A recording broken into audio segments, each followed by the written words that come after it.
The dust hadn't even settled on my father's grave when they came for whiskey. 3 men with faces like carved granite and eyes that held no mercy rode into our ranch at sundown, their shadows stretching long and dark across the red Texas soil like the devil's own fingers.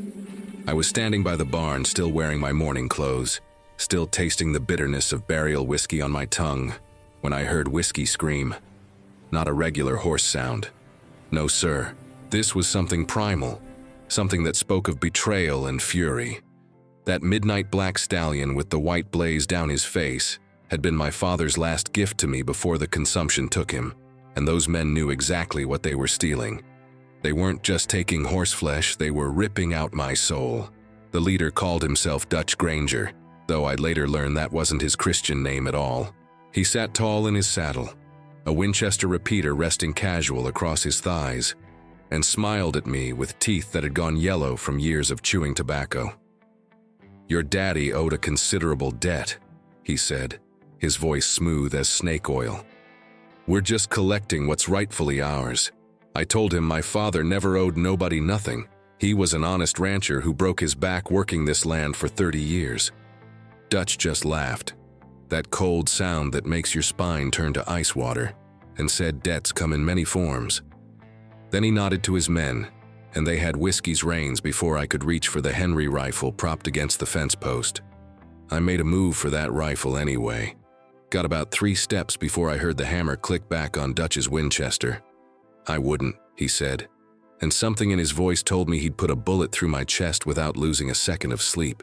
My mother appeared on the porch then, her face pale as fresh cotton, her hands clutching her apron like it was the only thing keeping her from falling apart. She'd already buried her husband. She didn't need to bury her son too. So I stopped. I watched them take Whiskey, watched that magnificent horse rear up and fight against the rope they'd looped around his neck, watched Dutch Granger tip his hat to me like we'd just concluded a pleasant business transaction. After they disappeared into the gathering darkness, heading north toward the Brazos River crossing, I stood in that yard for what felt like hours. The evening wind picked up, carrying with it the smell of sage and mesquite, and something else, something that smelled like blood and gunpowder, though no shots had been fired. That's when I made my decision. My mother called out to me, begged me not to follow, told me Whiskey was just a horse and we could get another. But she didn't understand. Whiskey wasn't just a horse. He was a promise, a dying man's final words to his only son. And more than that, something about Dutch Granger's eyes, about the way he'd smiled when he mentioned debts, told me this wasn't about money or horses at all. I loaded the Henry rifle with 17 rounds of .44 ammunition, filled my saddlebags with jerky and hardtack, and pulled out the Colt Navy revolver my father had carried during his time as a Texas Ranger. Before I mounted up on our old mare, Sally, my mother pressed something into my hand. A tintype photograph of my father in his younger days, standing next to a group of Rangers, his face serious and proud. "Fourth from the left," she whispered, pointing to another man in the photo. "That's Dutch Granger. They served together, and your father testified against him for murder." The world tilted sideways then, and I understood. This wasn't theft. This was vengeance that had been simmering for 20 years. They'd taken my horse, sure, but I was about to give them something far worse than they bargained for. Now listen close, friend, because what I'm about to tell you is the gospel truth about revenge, redemption, and what happens when ordinary men get pushed past their breaking point. This here's the story of how I tracked Dutch Granger and his gang across 500 miles of the meanest territory God ever created, through Comanche country and outlaw towns where life was cheaper than rot-gut whiskey. This is about the people I met along that blood-soaked trail, some who helped me, some who tried to kill me, and some who did both. The Old West wasn't like them dime novels make it out to be. It was harder, meaner, and filled with folks who'd slit your throat for the boots on your feet, but it was also a place where a man's word still meant something, where justice, real justice, could still be found at the end of a gun barrel if you were fast enough and desperate enough. I was both. This story's got everything that made the frontier what it was. Gunfights at dawn, mysterious strangers with dark pasts, native warriors who became unlikely allies, and a conspiracy that went deeper than a simple horse theft. Before we ride any further into this tale, I need you to do something for me. Hit that subscribe button right now because you're going to want to hear how this whole thing plays out, and I've got stories that'll curl your toes and make your trigger finger itch. Slam that like button if you're ready for some genuine Western action. None of that watered-down Hollywood nonsense. And here's the important part. Drop a comment telling me what country and city you're watching from. I want to know where my fellow frontier enthusiasts are scattered across this big world. Are you watching from London? Tokyo? Maybe you're right here in the American heartland where all this blood was spilled? Tell me in the comments. Now then, let's get back to the story. The night I rode out after Dutch Granger, I had no idea I was starting a journey that would change everything I thought I knew about my father, about justice, and about the thin line between righteousness and ruthlessness. Let me tell you about the first chapter of this saga, the chapter where I learned that some trails lead straight to hell, and sometimes you've got to ride through the flames to get what you're after. I rode through the night with nothing but starlight and rage to guide me. Sally wasn't built for speed like Whiskey. She was a working ranch horse, steady and reliable, the kind of mount that wouldn't quit on you even when the trail turned treacherous. But every mile that separated me from Dutch Granger felt like a knife twisting in my gut. The hoofprints were easy enough to follow in the soft earth near the Brazos crossing, 3 sets of tracks heading northwest toward the Llano Estacado. My father had taught me tracking when I was knee-high to a grasshopper, showing me how to read the land like other men read newspapers. A broken twig here, a disturbed rock there, the way grass bent under a horse's weight. It all told a story if you knew the language. Dawn broke over the mesquite flats with that particular kind of beauty that makes you forget, just for a moment, that you're hunting men who need killing. The sky turned from black to purple to a red so deep, it looked like the heavens themselves were bleeding. I'd covered maybe 20 miles, pushing Sally harder than I should have, and my body was reminding me that I hadn't slept in near 30 hours. But sleep was a luxury I couldn't afford. The tracks were fresher now, maybe 6 hours old, and I could tell from the depth of the hoofprints that they'd slowed their pace. They thought they were safe. They thought some grieving son wouldn't have the sand to come after them. They thought wrong. Around mid-morning, I came across something that stopped me cold. A campsite, still smoldering, with the remains of a coffee pot sitting in the ashes. But it wasn't Dutch's camp. The number of tracks was all wrong. At least 8 men had been here, maybe more, and they'd left in a hurry. Scattered around the site were playing cards, a broken whiskey bottle, and something else that made my blood run cold. A cavalry boot with the leg still in it, hacked off just below the knee. The ground was dark with dried blood, and buzzards were already circling overhead like nature's undertakers. Whatever had happened here, it had been recent, and it had been brutal. That's when I heard the moan, soft at first, barely louder than the wind through the sage, coming from a gully about 30 yards west of the camp. I pulled the Henry rifle from its scabbard and approached careful-like, every sense on high alert. What I found in that gully would haunt me for years to come. A man, maybe 25 years old, wearing what was left of a cavalry uniform. He'd been cut up something fierce, knife wounds across his chest and arms, one ear missing. His face so swollen and purple I could barely make out his features. But he was alive. Barely, but alive. I gave him water from my canteen, just small sips because I knew too much too fast would kill him as sure as the wounds would. His eyes flickered open, cloudy with pain and fever, and he grabbed my wrist with surprising strength. "Apaches," he whispered, his voice like gravel scraping across glass. "War party, 50 strong heading north." He coughed and blood bubbled at the corners of his mouth. "They got Martinez and the others, played with us like cats with mice, only let me live to carry a message." I asked him what message, though part of me didn't want to know. He smiled then, a horrible rictus grin that showed teeth stained red. "They said the white man's time is ending. They said blood will water these plains until nothing grows but revenge. The soldier," he told me his name was Private Henry Dawson, "died about 10 minutes later. I did what I could to make him comfortable, but there wasn't much comfort to be had for a man with his insides on the outside. Before he passed, he gripped my hand one more time and said something that nearly made me turn Sally around and head straight back home. 3 men came through, yesterday evening, one riding a black horse with a white blaze. The Apaches took them too. I saw it from my hiding spot. They're being taken to Chief Grey Wolf's camp, somewhere in the Palo Duro Canyon country. Then his eyes went empty and still, and I was alone again with the buzzards and the dead. Now I had a choice to make, and it wasn't an easy one. I could keep following Dutch's trail knowing it led straight into Apache territory during what sounded like the start of a full-scale uprising. Or I could head back home, tell the cavalry at Fort Griffin what had happened here, and let them handle it. The smart play was obvious, but smart doesn't enter into it when you're talking about a son's promise to his father, about a horse that represented everything good in a world gone sour. Besides, something Private Dawson said kept rattling around in my skull. The Apaches had taken Dutch and his men alive. That meant they were being saved for something special, something that would take time. If I moved fast and moved smart, I might be able to get to them before Grey Wolf's warriors finished their entertainment.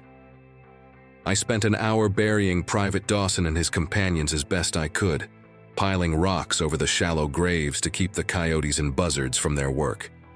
It wasn't much in the way of Christian burial, but it was more than most men got out here on these hard plains. While I worked, I thought about what lay ahead. The Palo Duro Canyon was a natural fortress, carved out of the earth like God had taken a giant knife to the world. The Comanche and Apache had used it for generations as a stronghold, and the cavalry had tried multiple times to root them out without much success. Going in there alone was suicide. Going in there alone to rescue 3 men who'd wronged me was beyond suicide. It was pure foolishness. But foolishness was all I had left. I remounted Sally and turned her nose northwest, following the new trail that headed toward the Palo Duro. The land changed as I rode, becoming more broken and wild, with mesas rising up like ancient sentinels and arroyos cutting deep scars across the earth. This was old land, land that had seen blood spilled long before any white man set foot on it. The Comanche called it sacred. The Apache called it home. I called it hell with a view. As the sun climbed higher, the heat became oppressive, shimmering up from the red dirt in waves that made the horizon dance and waver like a mirage. By late afternoon, I spotted smoke rising in the distance. Not the thin white smoke of a cooking fire, but thick black columns that spoke of destruction. As I got closer, I found what remained of a wagon train. 5 wagons burned to their frames, bodies scattered like broken dolls, and the smell of death so thick you could taste it. But there was something else there too, something that made me rein Sally to a hard stop. Sitting on a rock near the largest wagon, calm as Sunday morning, was a man I'd never seen before. He was older, maybe 60, with long white hair tied back and wearing buckskins that had seen better days. He was cleaning his fingernails with a Bowie knife that looked like it could skin a buffalo in about 2 minutes flat. When he looked up at me, his eyes were the palest blue I'd ever seen, like ice water, or maybe like the eyes of a wolf. "You're following the wrong trail, boy," he said, his voice carrying easy across the distance between us. "Those men you're hunting, they're already dead, they just don't know it yet." I kept the Henry rifle pointed somewhere between the stranger and the ground, not quite threatening, but not exactly friendly either. Out here, trust was something you earned with actions, not words. And a man sitting calm in the middle of a massacre was either very dangerous or very crazy. Probably both. He seemed unconcerned by my caution, just kept working at his fingernails with that oversized knife, like we were sitting on a porch somewhere civilized instead of surrounded by the freshly dead. "Name's Ezekiel Cole," he said without looking up. "Though most folks who know me call me White Wolf, on account of my hair and my particular set of skills. You got a name, or should I just keep thinking of you as that fool kid chasing ghosts into Apache country?" I told him my name was James Callahan, and asked him what he knew about Dutch Granger and his men. Ezekiel finally looked up from his nails, and something flickered across those ice-blue eyes. Recognition, maybe, or calculation. "Dutch Granger," he said, almost like he was tasting the name. Now that's a name I haven't heard spoken aloud in a good long while. Thought he'd be dead by now, or smart enough to have left Texas for California or Montana. Guess I was wrong on both counts. He stood up then, and I realized he was taller than I'd thought, lean and rangy like a man who'd spent his whole life moving.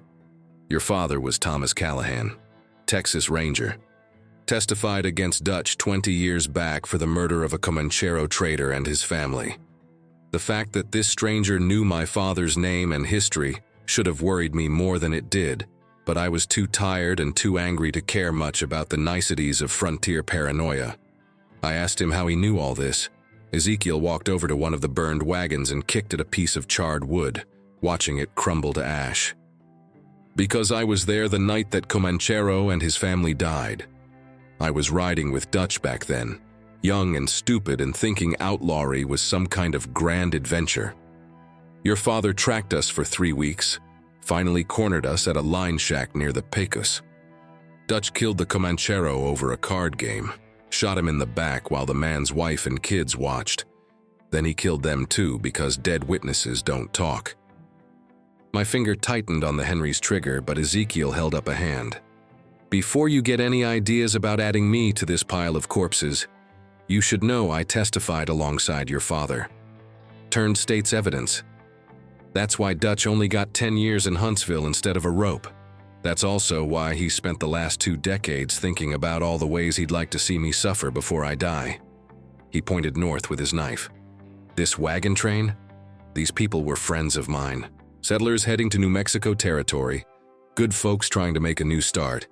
Dutch knew I sometimes guided wagon trains through this country. He led the Apaches right to them. This is a message meant for me, written in innocent blood." The pieces were starting to fit together now, forming a picture uglier than I'd imagined. This wasn't just about my father's testimony or a stolen horse. This was about old grudges and long memories, about men who'd been carrying hate in their hearts for so long. It had turned them into something barely human. I asked Ezekiel why the Apaches would work with Dutch Granger, why Grey Wolf would ally himself with a white outlaw. Ezekiel laughed, but there wasn't any humor in it. Grey Wolf doesn't give a damn about Dutch or his revenge, but Dutch knows where the cavalry keeps its weapons shipments, knows the patrol routes, knows which officers can be bribed. He's been feeding information to the Apaches for months, helping them prepare for war. In exchange, Grey Wolf lets Dutch use Apache warriors to settle his personal scores. The sun was getting low now, painting the sky in shades of orange and crimson that matched the blood soaking into the Texas soil. I needed to make a decision, and I needed to make it fast. Traveling at night through hostile territory was dangerous, but so was camping out in the open, where any passing war party could spot us. Ezekiel seemed to read my thoughts. "There's a place about 5 miles northwest," he said. "Old Spanish mission, mostly ruins now, but the walls are still solid enough to keep out arrows and provide some cover. We can make it before full dark if we push hard. Then we can talk about whether you're serious about going after Dutch, or if you've got enough sense to turn around and go home to your mother." We rode together in silence, Sally keeping pace with Ezekiel's paint horse, a rangy gelding with intelligent eyes and the scars of multiple arrow wounds on its flanks. I used the time to study my new companion, trying to figure out if he was an ally or just another kind of threat. He rode like a man who'd spent more time in a saddle than on his feet, and the way he constantly scanned the horizon told me he'd survived this long by being careful.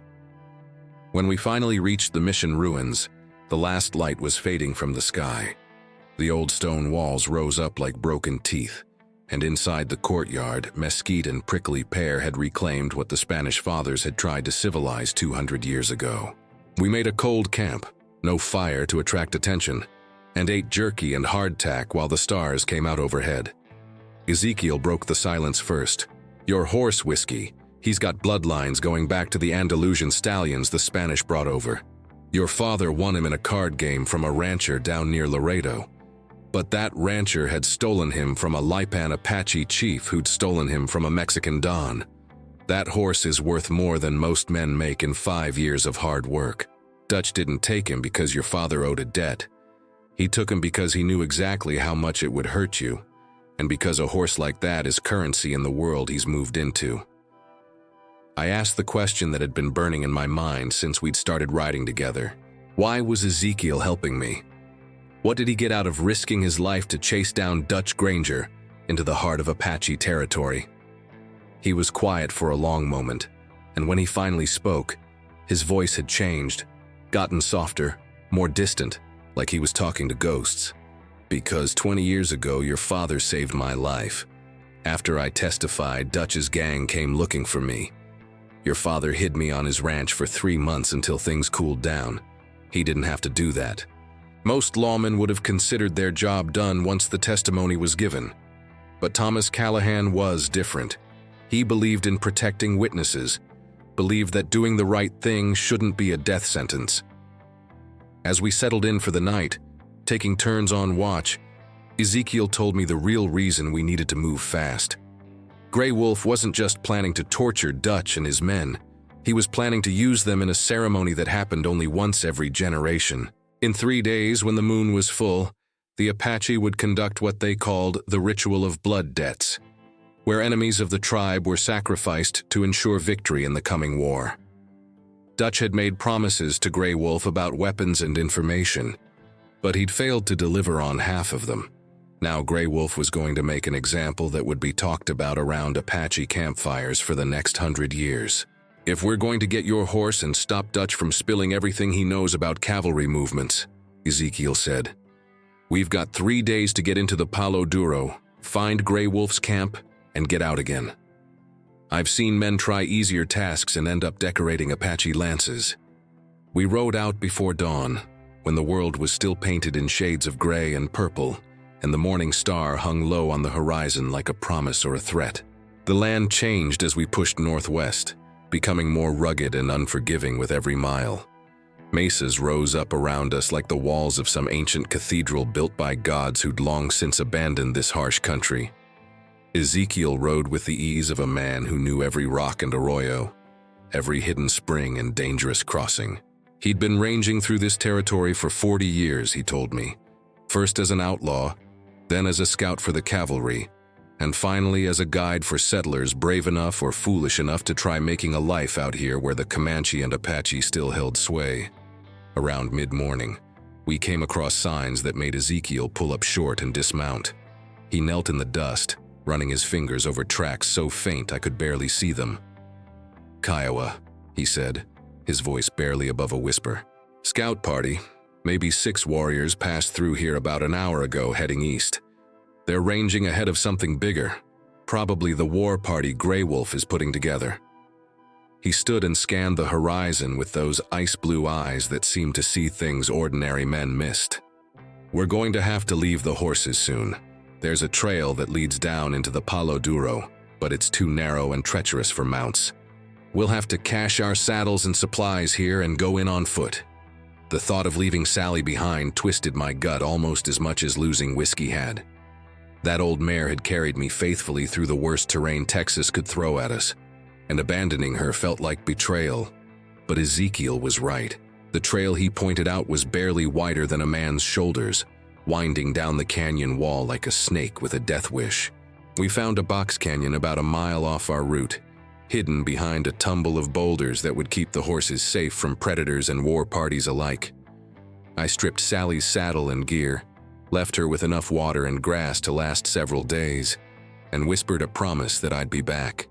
She nickered softly and nuzzled my shoulder, and I had to turn away before the dust in my eyes turned into something more embarrassing.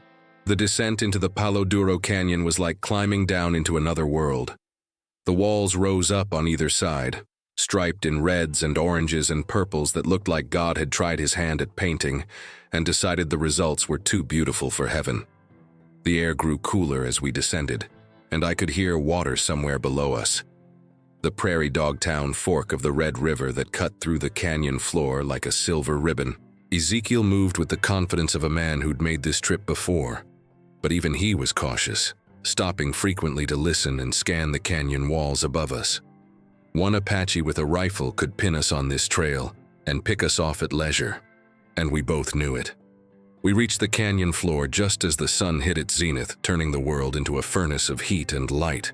The river was running low, barely ankle-deep in most places, but there was enough water to refill our canteens and splash some on our faces. Ezekiel led me to an overhang where we could rest in the shade and watch the canyon in both directions. While we caught our breath, he told me what we were really up against. Gray Wolf's camp will be about 3 miles upriver, tucked into a side canyon that's easy to defend and hard to attack. He'll have at least 30 warriors there, plus women and children. Dutch and his men will be kept in the center of camp, probably tied to stakes or locked in a stone storage shelter. Your horse will be with the Apache pony herd, guarded day and night. I asked the question that had been gnawing at me since we'd started this journey. Even if we managed to sneak into the camp and free Dutch and his men, even if we somehow got Whiskey back, what then? Dutch Granger had helped kill my father's reputation, had worked with hostile Indians to murder innocent settlers, and had stolen from me out of pure spite. Did he deserve to be rescued from Apache torture? Ezekiel looked at me for a long moment before answering. That's something you're going to have to figure out for yourself. But I'll tell you this, if Dutch dies in that Apache camp, he takes with him information about cavalry supply routes, officer rotations, and defensive positions that Gray Wolf can use to kill a whole lot of soldiers and settlers. Sometimes we save men not because they deserve it, but because the alternative is worse. We moved upriver as the afternoon shadows grew longer, staying close to the canyon wall where the rocks provided cover, and the vegetation was thick enough to hide our approach. Twice we had to freeze in place as Apache scouts passed within 50 yards of our position, their faces painted for war and their eyes scanning the terrain with the intensity of predators. The second time, one of them stopped so close I could see the individual feathers in his war bonnet and count the scalps hanging from his belt. My hand was on my Colt, ready to draw and fire, knowing it would be my last act in this world. But the warrior moved on, and Ezekiel let out a breath I hadn't realized he'd been holding. As we got closer to Gray Wolf's camp, we began seeing evidence of the Apache presence everywhere. Tracks in the soft earth by the river, horse droppings that were still fresh, the remains of hunting kills hung in trees to keep them away from scavengers. And then we heard something that made both of us drop to our bellies behind a jumble of boulders. Drumming. Not the casual rhythm of celebration, but the deep, thunderous beat of war drums that echoed off the canyon walls like the heartbeat of some angry god. Mixed with the drums were voices chanting in the Apache tongue, and occasionally a scream that definitely came from a white man's throat. "They've started," Ezekiel whispered. "The preliminary rituals before the main ceremony. We've got maybe 24 hours before the full moon rises and they finish what they've begun." We spent the next hour crawling through the brush and rocks, getting closer to the camp without being seen. Finally, from a vantage point behind a massive cottonwood tree, we could see the whole layout. 50 wickiups and brush shelters arranged in a rough circle, with the war drums at the center, and a large fire burning despite the afternoon heat. The pony herd was corralled in a side canyon, just like Ezekiel had predicted, guarded by 2 young warriors who looked barely old enough to grow beards. And there, in the middle of the herd, standing taller and prouder than any of the Apache ponies, was Whiskey. Even from this distance I could see the white blaze on his face, could see the way he held himself like royalty among commoners. My chest tightened at the sight of him, but it was the 3 stakes in the center of camp that drew most of my attention. Dutch Granger and his 2 men were tied there, stripped to the waist, their backs and chests showing the marks of knives and fire. They were still alive. I could see them moving, hear their occasional groans when the Apache women poked them with sticks or threw hot coals at their feet. Gray Wolf himself sat on a raised platform of rocks, wearing a war bonnet that must have had 3 dozen eagle feathers, his face painted in patterns that spoke of power and violence. He was younger than I expected, maybe 40, with a face that looked like it had been carved from stone, and eyes that burned with intelligence and fury. As we watched, he stood and said something in Apache that made all the warriors laugh. Then he walked to where Dutch was tied and leaned in close, speaking words I couldn't hear. Whatever he said made Dutch's face go white as fresh snow, and that's when I knew Willing or not, ready or not, we were going to have to make our move tonight. We pulled back from our vantage point and found a depression between two massive boulders where we could talk without being overheard. The sun was dropping toward the canyon rim, painting everything in shades of gold and crimson that seemed like a cruel mockery of the violence being prepared below. Ezekiel pulled out a piece of charcoal from his possibles bag and began drawing on a flat rock, a crude map of the Apache camp, marking the positions of the guards, the pony herd, and the 3 stakes where Dutch and his men were being held. The shift change for the horse guards happens twice. Once at sundown, once at midnight, he said, his voice low and measured. We wait until the midnight change. Most of the warriors will be drunk on Tiswin by then, celebrating the coming ceremony. The guards will be tired from a full day of watching. That's our window. I studied the map, trying to see a path that didn't end with both of us decorating Apache lances. The distance from the nearest cover to the pony herd was maybe 40 yards of open ground. 40 yards where we'd be completely exposed if anyone happened to look our way. Then another 30 yards from the pony herd to where Dutch and his men were staked, right in the heart of the camp. Ezekiel traced the route with his finger. I'll handle the guards at the horse herd. My knife work is cleaner than yours, quieter. You get to Whiskey, get him ready to move. Then we go for Dutch together. We cut him loose along with his men, create enough chaos that everyone's confused about what's happening. In the confusion, we mount up and ride like the devil himself is on our heels, which he will be. It sounded simple the way Ezekiel laid it out, but we both knew simple plans had a way of turning complicated once blood started flowing. I asked about weapons. The Apache would have confiscated Dutch's guns, probably distributed them among the warriors as trophies. That meant Dutch and his men would be unarmed if we managed to free them, which made them liabilities in a fight. Ezekiel nodded slowly, acknowledging the problem. We can't arm them until we're clear of the camp. Too much risk they'll start shooting before we're ready and bring the whole village down on us. We get them loose, get them on horses, and then once we're in the canyon and moving, we hand them weapons. It's not perfect, but perfect died about the time we decided to ride into Apache territory with just the 2 of us. We spent the remaining daylight hours checking our weapons and preparing for what was likely to be the last night of our lives. I had 17 rounds in the Henry rifle and 6 in my Colt revolver. Ezekiel carried a Sharps rifle that could drop a buffalo at 300 yards, a matched pair of Navy Colts, and that massive Bowie knife that looked like it had tasted more blood than most men saw in a lifetime. He also had something else, a small leather pouch that hung around his neck on a rawhide cord. When I asked about it, he opened it carefully and showed me the contents. Pollen from some kind of flower mixed with herbs I didn't recognize. Peschiden, he said. White man calls it ghost medicine. The Apache believe it makes you invisible to your enemies. I don't put much stock in magic, but I've used this stuff a dozen times and I'm still breathing, so maybe there's something to it. As darkness fell over the canyon, the temperature dropped 20 degrees and the stars came out so bright and thick, it looked like someone had spilled diamonds across black velvet. The drums continued their relentless rhythm, and now we could hear singing, the kind of songs warriors sing before battle, full of boasts about deeds done and enemies killed.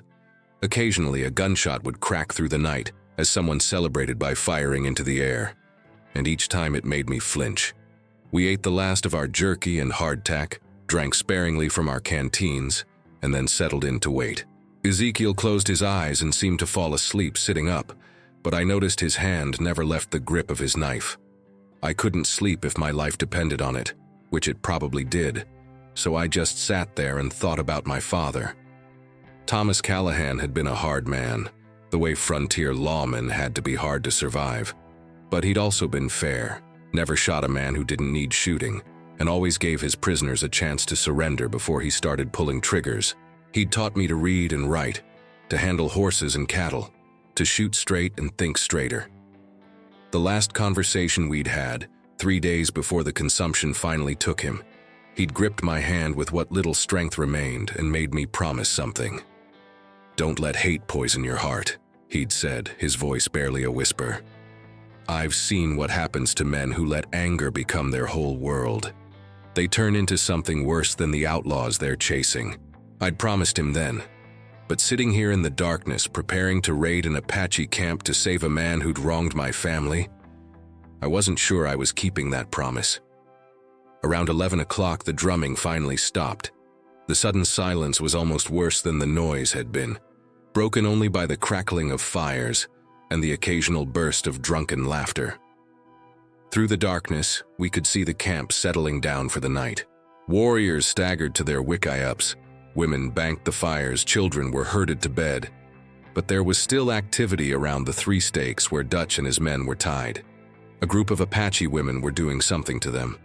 We were too far away to see exactly what, but the screams that occasionally pierced the night told us it wasn't pleasant. "Preparing them," Ezekiel whispered, "making sure they're properly marked for tomorrow's ceremony." The Apache believe that suffering purifies the spirit, makes the sacrifice more pleasing to the mountain spirits. At midnight, just like Ezekiel had predicted, we saw the guard change at the pony herd. 2 fresh warriors came to relieve the ones who'd been on duty, and for about 5 minutes there were 4 men standing around, smoking and talking. Then the off-duty guards headed toward the main camp, and the new guards took up their positions on opposite sides of the herd. We gave them 30 minutes to settle in and get bored. Then Ezekiel touched my shoulder and pointed. Time to move.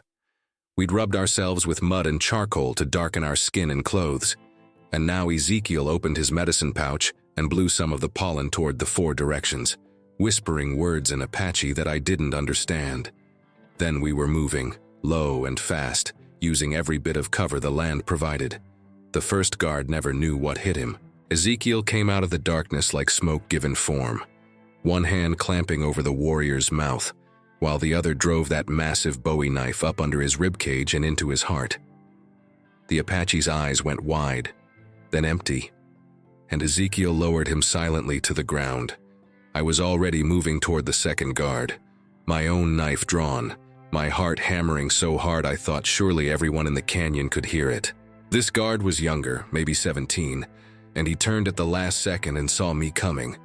His mouth opened to shout a warning, and I did the only thing I could. I threw my knife. It wasn't a fancy throw like in the dime novels. It was desperate and clumsy and probably shouldn't have worked. But it did. The blade caught him in the throat and he went down gurgling, his warning dying before it could be born.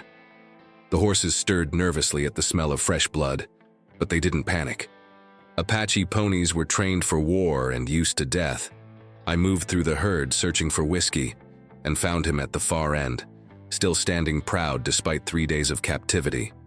When he saw me, his ears pricked forward and he nickered softly, recognition lighting his dark eyes. I got my hand on his muzzle, whispered his name, told him we were going home. He pressed his head against my chest, and for just a moment the fear and violence fell away, and there was only the bond between a man and his horse. Then Ezekiel was beside me, leading 3 other horses, tough little mustangs that could run all night and fight all day. "For Dutch and his men," he whispered. "Now comes the hard part. Stay close, stay quiet, and if things go wrong, you ride for the canyon mouth and don't look back. Your father didn't save my life so I could watch his son die in an Apache camp. Moving through an Apache camp at night while leading 4 horses should have been impossible. Every instinct I had screamed that we were about to be discovered, that any second a warrior would step out of a wickiup and raise the alarm. But Ezekiel moved with a confidence that bordered on supernatural, and the horses followed him like he was some kind of animal prophet. We kept to the deepest shadows, timing our movements to coincide with bursts of snoring from the wickiups or the crackling of fires. Twice we froze in place as someone got up to relieve themselves, standing so still I could feel my muscles cramping. But the Apache were full of tiswin and tired from a day of preparation, and their vigilance had been dulled by the assumption that no white man would be stupid enough to enter their camp. The 3 stakes stood about 30 feet from the nearest shelter, lit by the dying embers of the central fire. As we got closer, I could finally see what the Apache women had done to Dutch and his men. They'd been cut in patterns, geometric designs carved into their skin that wept blood and attracted flies even in the darkness. Their faces were swollen from beatings, their lips cracked and bleeding from thirst and exposure. Dutch's eyes were closed, and for a moment I thought he might already be dead. Then he groaned softly and his eyelids fluttered open. When he saw me standing there with a knife in my hand, his expression went through about 6 different emotions in the space of a heartbeat. Confusion, recognition, hope, and finally something that might have been shame. Ezekiel was already working on the rawhide bonds that held Dutch's companions, his Bowie knife slicing through the tough leather like it was butter. I moved to Dutch's stake and pressed my blade against the bonds on his wrists. Up close, I could smell the copper tang of blood, the sour stench of fear sweat, and something else. The particular odor of burned flesh where hot coals had been pressed against his skin. "James," he whispered, his voice rough as gravel. "Your father's boy." I never thought... I cut him off before he could finish. "We're not here for conversation. We're here because you've got information that'll get soldiers killed if you spill it to Grey Wolf. Soon as we're clear of this camp, you and I are going to have a different kind of talk. Until then, keep your mouth shut and do exactly what Ezekiel tells you." The bonds fell away and Dutch nearly collapsed. His legs had gone numb from being tied for 3 days, and the cuts on his body had weakened him more than he wanted to admit. His 2 companions, a wiry Mexican called Rodrigo and a big Swede named Lars, were in better shape, but not by much. Ezekiel pulled out a small flask and gave each man a swallow of whiskey to steady them, then handed them canteens. "Drink slow," he warned. "Too much too fast and you'll puke, and that'll bring every Apache in this canyon down on us." While they drank, I kept watch on the camp, my Henry rifle ready, every nerve in my body screaming that our luck couldn't possibly hold much longer. Getting them mounted was the most dangerous part of the whole operation. The horses were nervous, sensing the tension in the air, and Lars nearly fell when his numb legs couldn't grip the Mustang's sides properly. I got Dutch onto one of the ponies, noting how he swayed in the saddle like a man half dead. Rodrigo seemed the strongest of the 3, and he took his mount with the ease of a man who'd spent his life on horseback. I swung up onto Whiskey's back, feeling the familiar strength of him beneath me, and for the first time in 3 days, something inside my chest loosened. Ezekiel mounted last, his eyes constantly scanning the camp for any sign that we'd been spotted. Then he pointed toward the canyon mouth, and we started moving, slow at first, trying to keep the horses quiet on the rocky ground. We'd made it maybe 100 yards when the alarm went up. I never knew what gave us away. Maybe one of the guards' bodies had been discovered. Maybe a restless warrior had looked out and seen horses moving where no horses should be. But suddenly the night exploded with shouts and war cries. Torches blazed to life throughout the camp, and I could hear warriors scrambling for weapons. "Ride!" Ezekiel shouted, and we kicked our horses into a gallop. Behind us, the camp erupted like a disturbed anthill, Apache warriors pouring out of wickiups and grabbing rifles and bows.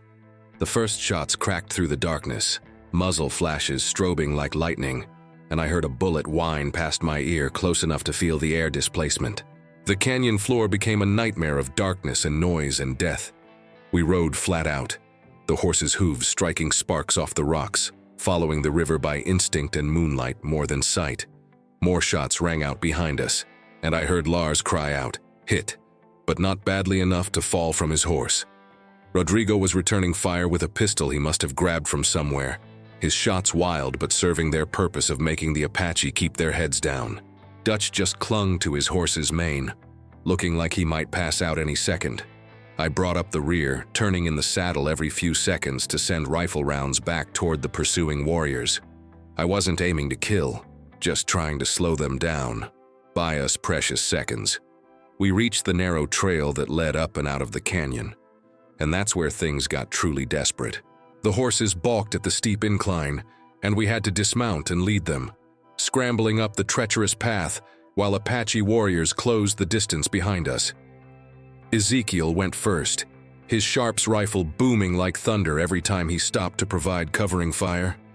I came last, and twice I had to turn and fire point blank at Apache warriors who'd gotten close enough for me to see the war paint on their faces. One of them, a young warrior with a streak of white paint across his eyes, got his hands on my leg and tried to pull me off the trail. I smashed the Henry's stock into his face and he fell backward, tumbling 30 feet to the canyon floor. By the time we reached the top of the trail, the eastern sky was beginning to lighten with the first hint of dawn. We'd lost Lars's horse. It had been hit by an arrow and gone down screaming, so Lars was now doubled up behind Rodrigo. Dutch was barely conscious, swaying in his saddle like a man in a fever dream. Behind us, the Apache were still coming, but the narrow trail had slowed them enough to give us a chance. We pushed the horses hard, heading east toward where we'd cached Sally and Ezekiel's paint. The sun rose blood-red over the plains, and in its light I could see we were leaving a trail even a child could follow. Disturbed earth, horse droppings, and spots of blood from Dutch's and Lars's wounds. Grey Wolf wouldn't give up easy. He'd been humiliated, had his prisoners stolen right out from under his nose. He'd pursue us to hell itself if that's what it took. We reached the box canyon where we'd left Sally and the paint just as the sun cleared the horizon. Both horses were still there, looking skittish but unharmed. We redistributed the load. Dutch went on Sally because she was steadier. Lars got his own mount again, and the rest of us stayed on the horses we'd stolen from the Apache herd. Ezekiel pulled out his spyglass and scanned our back trail, and what he saw made his face go grim. 20 warriors, maybe more. Grey Wolf himself is leading them. They're about an hour behind us, moving fast. He looked at Dutch, who was barely hanging on to consciousness. We've got maybe a half-day's head start if we push hard. After that, they'll run us down and finish what they started. Unless... He paused, and I saw something calculating in those ice-blue eyes. Unless we give them a reason to stop chasing. Ezekiel's plan was simple and brutal. About 10 miles ahead, the land broke up into a series of dry washes and arroyos. Perfect ambush country if you knew how to use it. We'd set a trap for Grey Wolf and his warriors, hit them hard and fast, kill enough of them that they'd decide pursuing us wasn't worth the cost. It wasn't the kind of plan that sat easy with me. These Apache warriors were fighting for their homeland, trying to protect their families from the tide of white settlement that was drowning their way of life. But they'd also spent 3 days torturing Dutch and his men, had attacked wagon trains full of innocent settlers, and were planning to use the information Dutch carried to kill soldiers who were just doing their duty. Sometimes there were no good choices, only less terrible ones. We made our stand in a narrow defile where the walls rose up steep on both sides, and the only way through was a sandy-bottomed wash, barely wide enough for 2 horses abreast. Ezekiel positioned us on the high ground with clear fields of fire, while Dutch and his wounded men waited with the horses in a protected hollow about a quarter-mile back. When Grey Wolf and his warriors came riding into that defile, we opened up with everything we had. The Henry rifle bucked against my shoulder 17 times, and every shot found a target. Ezekiel's sharps boomed methodically, each shot dropping a warrior from his horse. The Apache scattered and returned fire, but we had the advantage of position and surprise. The fight lasted maybe 10 minutes, but it felt like hours. When the smoke finally cleared and the surviving warriors withdrew to regroup, 7 Apache lay dead in the wash and at least 3 more were wounded badly enough they had to be carried. Grey Wolf himself appeared on a rise about 200 yards away, sitting tall on his war pony, staring at us across the distance. Even from that far away, I could feel the weight of his gaze, the fury and frustration radiating off him like heat from a forge. He raised his rifle above his head and shouted something in Apache, probably a promise about what he'd do to us if our paths crossed again. Then he turned his horse and rode away, his remaining warriors following. We'd hurt them badly enough that pursuit was no longer worth the cost. We'd bought our freedom with Apache blood, and the taste of that victory was bitter as alkali water. Ezekiel stood and watched them go, his face expressionless. "Your father would have hated this," he said quietly. "He believed there was always a better way than killing, but your father never had to make the choices we just made." We rode for 3 more days before we finally reached Fort Griffin, where we turned Dutch and his men over to the cavalry commander, along with a full report of what we'd seen and heard in Grey Wolf's camp. Dutch talked like we'd known he would, Gave up routes and contacts and plans in exchange for protection and a reduced sentence. The information he provided helped the cavalry break up the Apache alliance before it could fully form, probably saved hundreds of lives on both sides. Whether that justified what we'd done to get him out, I still can't say for certain. I got whiskey back, which was what I'd set out to do. But the horse that stood in my barn wasn't quite the same as the one that had been stolen. He was skittish now, startling at sudden movements and sounds, carrying his own scars from Apache captivity, just like Dutch carried his. Maybe that's the real lesson of this whole bloody business, that violence marks everything it touches, changes things in ways that can't be undone even when you get back what was taken. Ezekiel rode out the morning after we reached Fort Griffin, heading north toward Montana territory where he said he had some unfinished business. Before he left, he pressed something into my hand, that leather pouch with the ghost medicine. "Your father gave me a second chance at life," he said. "Consider this my way of paying that debt forward. Use it wisely or don't use it at all. Either way, remember that some trails lead places you can't come back from." Then he was gone, riding into the dawn like a ghost himself, and I never saw him again. I went home to my mother and told her everything that had happened, leaving out nothing. She listened without interruption, and when I finished, she was quiet for a long time. Finally, she said something I'll carry with me until my own dying day. "Your father spent 20 years as a ranger, saw more violence than most men could stomach, and came out the other side still believing in mercy and justice. You spent 1 week in that world and came back harder. The question you need to answer is whether you're going to let that hardness define you, or whether you're going to choose to be the man your father raised you to be." I'm still working on answering that question. Some days I think I've figured it out. Other days I'm not so sure. But whiskey's back in his stall, the ranch is quiet, and for now, that's enough.